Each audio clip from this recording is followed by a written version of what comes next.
never to have a losing season is remarkable.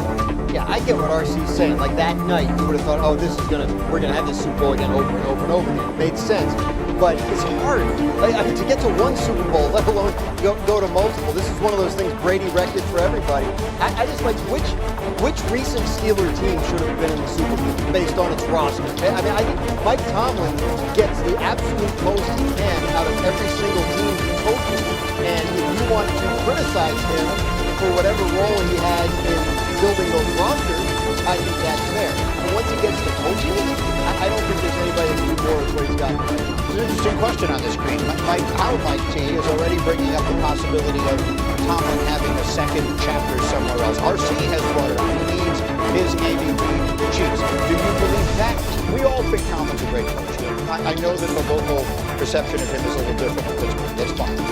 Do you believe that ultimately he will have a full second act somewhere else? If he wants to. Yeah, I do believe that. And I think, it's interesting when we started talking about what was coming about Andy having a second act in Kansas City. Really, what was the difference? Because I was in Washington during that time when he was in Philadelphia. They had some very, very powerful players. Donovan McNabb at his height, Michael Vick towards the end. And then he gets to Kansas City. What was the difference? Really, what was it? Obviously, number 15 makes a huge difference. They struck gold with Patrick Mahomes. There's no question about it. But I'll tell you this also. I think he has a relationship with Brett Veach, their general manager, that really transcends even anything that he had during his time in Philadelphia with Tom Eckert, Howard Roseman, whoever it was. And Andy was in control of personnel. And I think, as Mike said, there's so many moving parts that contribute ultimately to wins and losses. It's really hard to really objectify this kind of thing as either being a success or failure, because so many things are moving and shaking at the same time. I think it comes to it all, guys. Like, if we put 32 coaches up on the board and say we own an NFL team and we could draft any coaches, these are the top three. Now, we can shake every Mike? Yeah. Of course. Of course. Yeah. Andy, like, the usual suspect. But if you're looking about value, and if you was a free agent next year, there would be a line around the Fair. So the coaching piece of it, I get. With the superstars, we tend to judge them based on championships, based on rank. Right, wrong, or otherwise, that's part of the conversation. Is it reasonable if RC is saying Aaron Rodgers, his talent would suggest, could have been as great as any quarterback that ever walked the face of planet Earth, that he, by having never gone back again, has quote-unquote underachieved? Is that what it is? I think it's unfair. I mean, this is a guy who's won 4 MVPs, fifth all-time in touchdown passes. To me, measuring the worth of a player's career based on championships overlooks the challenge of it and how many other components go into it. I think you can stamp a great career by saying I was a Super Bowl champion. But I don't think you have to win multiple of them in order to be judged among the very great. Again, Tom Brady won 7. Tom Brady was better than Eli Manning and Nick Foles. Does that mean Tom Brady underachieved because he only won 7 and lost those other 3? There's so much that goes into it. He always had these great moments. Just think about this: 10 playoff losses, Rodgers,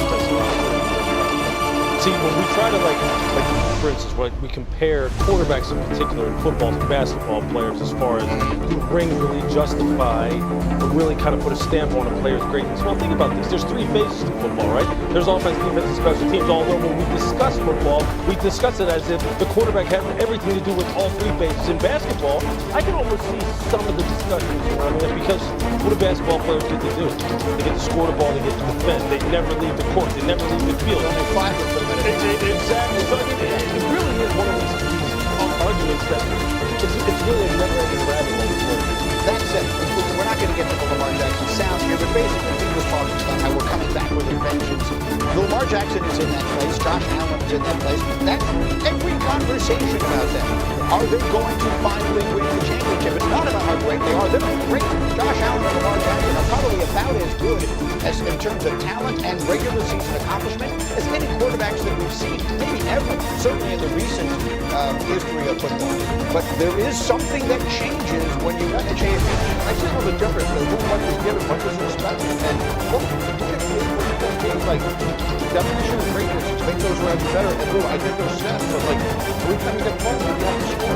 Joe Burrow did. But Joe Burrow did just that. Yeah, I know. You know what I'm saying? And he still got hammered last year for not doing enough. Which is kind of, like, to me, I mean, look, Mike, I mean, you can literally put your team in position to win. Like, you have the lead, you give up the ball, you kick it off, and maybe your kickoff team surrenders a touchdown. Or maybe you're Rodgers. They had to recover an onside kick, and that's why they lost. Josh Allen walked off the field with 13 seconds left and lost. in Kansas City, right? Aaron Rodgers played 21 playoff games in his career, and his teams won 11 of them, so that's good. So, but you can nitpick. You can say, like, the last playoff game in Green Bay, where they lost to 49ers, he had a bad game. Yeah, right. They should have scored more points that day. They didn't need to score that many to win. He would probably tell you that. When you look at totality, he won it early. Like, for years, it's Peyton Manning win the big one. Then John Elway win the big one.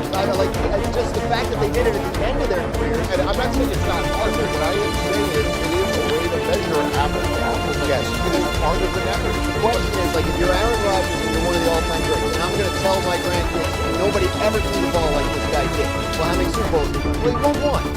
Okay, so he's not on Brady's level. He's not on Mahomes' level, like, in terms of that. But I think winning one is a stamp. Look, Dan, we're into 1-0. He might have thrown the best ball in the history of the sport. LeBron James talked about this yesterday at length. We're going to play that for you later. I think it's part of a bigger conversation. But up next. Jay and Phil back here on SportsCenter. Mandatory minicamp open today for the Ravens in Maryland. Baltimore GM Eric DeCosta said extension talks with Lamar Jackson are in an introductory stage. Jackson said he won't talk contract publicly, but did hit team topics today. We protected the ball. We had no problem moving the ball down the field. The first, second down, we get positive yards out of every play. Just the turnovers, I feel like we win. You know, before it was like, oh, you can't win a playoff game. No, we won a playoff game. We got to the AFC Championship 2 years ago. Then we just fell short, like 2 games short this year. But we're going to bounce back. When we come back, I feel like we're going to have wins on our mind. Tim Hasselbeck back with us. Tim, the Ravens have made the playoffs 6 times in the last 7 seasons, but in the playoffs, they've gone just 3-6. What has to change for Baltimore to have those small margins go in their favor and get past a Kansas City and or Buffalo? So I think the biggest thing is that the pressure is going to mount because of those numbers, right? 35 wins in the regular season the last 3 years, but they're a good football team. They're one of the best players, if not the best player in football, is their quarterback.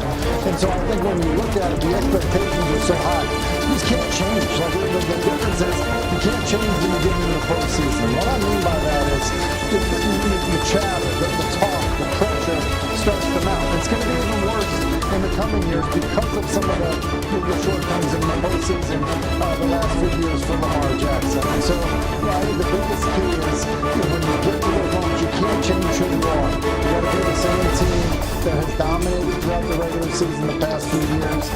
And I think if you do that, you kind of, you don't make them big you need to be. I think if you do that, you give your chance to play your best.